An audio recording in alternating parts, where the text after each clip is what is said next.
कुछ एक्टर लोग लगाए लिए अछरंग की भोजपुरी में सिर्फ बेड पर गईला पर ही काम मिलेला। का ऐसन बड़ुए का हमनी के भोजपुरी में? बोला था तो मारा, जूता निकाल के डंडा निकाल के मारा तमाचा, फिर कैसे बोल दी देखा था नहीं। हम तो बोल देवे नहीं तो गलती जे करता ओकर गलत बा, वो गलत बा। भोजपुरी इंडस्ट्री के एक खूबसूरत एक्ट्रेस आज हमनी के बीच बानी पल्लवी गिरी जी, जे कि भोजपुरी के अनेक अनेक आप लोग के खूबसूरत गाना से आप लोग के मनोरंजन कराएनी एक्ट के तहत। आई हमनी के बीच आज बानी, सबसे पहले स्वागत बा, कैसे हैं? Thank you so much. I mean Bhojpuri में बोलती हूँ, धन्यवाद बा आपके। और जितना हमरा के देखत बा लोग और बीएस न्यूज के श्रोता जितना लोग भी देखत बा, हमरा तरफ से उन लोगों के सादर प्रणाम बा। और आप लोग बताएं कैसन बानी, कमेंट बॉक्स में बताएं जरूर। जी सब लोग ठीक बड़ुए। आज संस्कृति में बानी का विशेष बड़ुए, का धमाका होखे वाला बा? धमाका ये होके वाला बा कि प्रमोद प्रेमी जी के गाना होता है, 2 लोकगीत और साथ में काम करनी है और बहुत अच्छा सॉन्ग बा। आवी तबे पता चल जाए कि का धमाल बा, का मचावे वाला बा। अच्छा, क्यूटनेस के राज का बा, दर्शक जानना चाहते रहे। ये क्यूटनेस का राज है आप लोगों का प्यार और आशीर्वाद दुलार है कि क्यूटनेस है और रहेगा जब तक आप लोगों का प्यार रहेगा। अच्छा, भोजपुरी में जे चल रहा बड़ुए ए पर थोड़ा सा बात कर लिया जाए। जे तरह की पहले विवाद चलत रहे, मतलब 2 स्टार में लड़ाई चलत रहे, अब दोनों लोग साथ आ गए बड़ुए लोग, तो कुछ लोग के बचत नहीं खे, कुछ अनर्गल बयान देता, कुछ लोग अनर्गल टिप्पा टिप्पणी करता, उनका बारे में का कहा? देखिए पहले विवाद चलत रहे, अभी सुधार हो गई बा, बहुत अच्छा बात बा। का चाहता नहीं रहा लोग के हमेशा मतलब विवादे हो। दर्शक तो कभी ना चाहे कि विवाद होके, दर्शक तो चाहता कि पवन खेसारी के एक साथ एक जबरदस्त कोई ना कोई सॉन्ग आए या फिर कोई मूवी आए, लेकिन चंद लोग जो भोजपुरी में ही रह के भोजपुरी के खराब करता, उनका बारे में का? देखिए एगो कहावत बा, जे गड्ढा खोने ला ना सबसे पहले उहे गिरेला। तो जेकरा जलन बा, जेकरा दुख बा, ओकरा के भोगे दी हुईगा। जे मिलल बा, जे अच्छा काम करे तो ओकरा करे दी। हम तो ये कहत नहीं कि रहो लोग जे भी बा 2-4 लोग वो दूर हो जाए, काहे से जिंदगी में कुछ लिखल नहीं है, कुछ बा ना। काहे से कब सांस रुक जाई हमने के, केहू के भी कब हमार रुक जाई, कब राव रुक जाई, केहू के पता नहीं खे। अभी हम बोलत नहीं हो सके था 5 मिनट बाद हम कहीं सांस हमार रुक जाओ, तो का जिंदगी में विवाद लड़ाई झगड़ा दुश्मनी कैले से कोनो मतलब बा? कोनो मतलब नहीं खे। अच्छा पल्लवी जी, कहीं ना कहीं बहुत अरसों से भोजपुरी के जाना तनी, भोजपुरी में हर कलाकार के साथ काम कर ले बनी।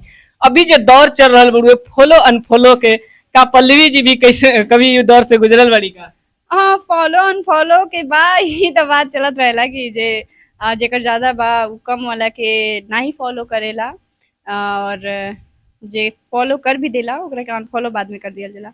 साथ में काम हमनी के कैले बन सब जना के साथ है, लेकिन ई हम देखले बानी अंतर कि भाई उनकर कम फॉलोवर्स बा तो हम ओकरा के फॉलो ना करें, तो ई ना होके के चाहिए। कैसे हम कलाकार बानी और सब लोग कलाकार बा, एक साथ काम करेला और एक साथ उठल बैठल जेकरा साथे बातचीत बा, तो कम से कम ओकरा के तो फॉलो करके रखल जाओ, ताकि हमनी के कभी भी मिले से तो ई भावना ना अंदर रही कि भाई हमको फॉलो नहीं खन कैले, तो नहीं ना होके के चाहिए। मुद्दा से भटका देती नहीं, भटकाई मत। जे अभी चल रहा बड़े भोजपुरी इंडस्ट्री में कहीं ना कहीं पावर स्टार और ट्रेंडिंग स्टार एक साथ गले मिलत रहन, तो कुछ एक्ट्रेस जे कि अपने आप के बहुत बड़ा एक्टर मानतनी, वो पवन जी के अनफॉलो करतरी, कुछ लोग खेसारी जी के अनफॉलो करतरी, आखिर ये का चले लगल नया इंडस्ट्री में विवाद? अच्छा ये सब तो हमरा नहीं के पता, काहे से कि उ लोग बड़ वालो हमहू बड़ लोग के साथे काम कैले बानी, एमे कोनो बात नहीं के।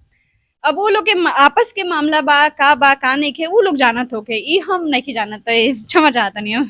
अच्छा, बड़ा पर्दा पर कब तक दिखब? कहीं ना कहीं एक्टिंग में तो कहीं ना कहीं एल्बम इंडस्ट्री में सबके दिल पे कब्जा कर ले बनी, सबके दिल पे राज करतनी, मतलब जे कहलाओ सब कम बड़ुए, बड़ा पर्दा पर कब तक दिखेगी?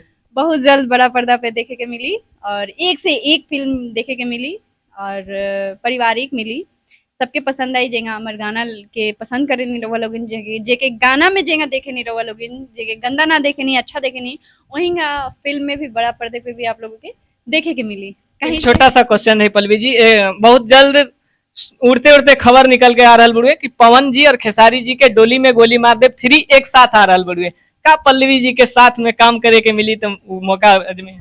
हाँ तो मौका मिली तो काहे ना करें, लेकिन मौका मिली तब तक कैसे हम विवाद झंझावाट से हम बड़ी दूर रहे। कहीं ना कहीं पल्लवी जी दोनों एक्टर के साथ काम कर चुकल बनी, कहीं ना कहीं दोनों लोग के साथ बहुत अच्छा से घुल मिल भी जानी, कहीं ना कहीं कम्युनिकेशन बहुत अच्छा बढ़ुए। दर्शक चाहेले कि ना पल्लवी जी के हमेशा देखत रहो। दर्शक चाहेला हमेशा डीएम का मतलब मैसेज करत रहेला, हमके कमेंट करत रहेला कि पावर स्टार, ट्रेंडिंग स्टार, मतलब कब आवे के बा, कब देखे में जोड़ी, कब देखे के मिली बहुत अच्छा जोड़ी, मतलब लोग काफी पसंद कैले रहे हमके। तो अब पता ना जब भी मौका मिली तो जरूर करेम, और ये जोड़ी जरूर रवा लोग इनके सामने आई दोबारा। अच्छा, कुछ अपडेट पावर स्टार और ट्रेंडिंग स्टार के साथ कुछ धमाका होखे वाला? अच्छा, हम तो और भी सॉरी, हम तो और लोग के साथ काम करत तनी, सब तो स्टारे बाना। प्रमोद प्रेमी जी स्टार बानी, कल्लू जी स्टार बानी, अंकुश राजा जी स्टार बानी, गुंजन जी, सब लोग तो बदले वो सबके साथ हम काम करते बानी। हाँ, ये बाकी ऊपर नीचे होत रहेला, 19-20 सबके साथ होला। तो अब जरूरी नहीं है कि हम पावर स्टार के साथ काम करे तबे नाम हुई। सब जने के साथ काम करत तनी और काम कैली भी बानी। हम बहुत रिस्पेक्ट करेनी पवन जी के और खेसारी जी के बहुत रिस्पेक्ट करेनी, दिल में बसेला लोग हमके।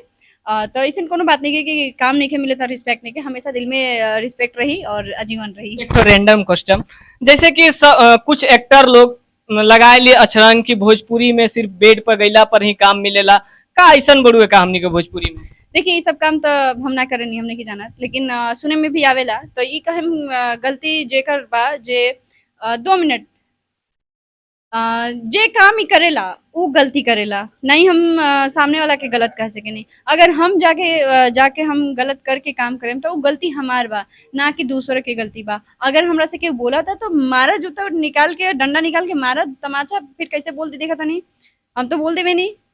तो गलती जे करता ओकर गलत बा, वो गलत बा, सामने वाला गलत नहीं है। चलते चलते दर्शक के का कहम? दर्शक के ये कहे के चाहतनी कि जौन प्यार बा, जौन आशीर्वाद बा, वो देत रहें ताकि हमरा अंदर हिम्मत आए और हिम्मत से हम बहुत अच्छा काम कर सकी और आगे भी काम करत रही है। प्यार आशीर्वाद दुलार अपन बनाई रखे हम लोग। बहुत बहुत धन्यवाद पल्लवी गिरी जी के अपन कीमती समय देनी। कहीं ना कहीं भोजपुरी के वो खूबसूरत अदाकारा बनी, कहीं ना कहीं आप लोग बहुत सारा प्यार आशीर्वाद देवेनी। आप इनके बारे में का सोचते नहीं, अपन राय कमेंट बॉक्स में जरूर दी। तब तक जय हिंद।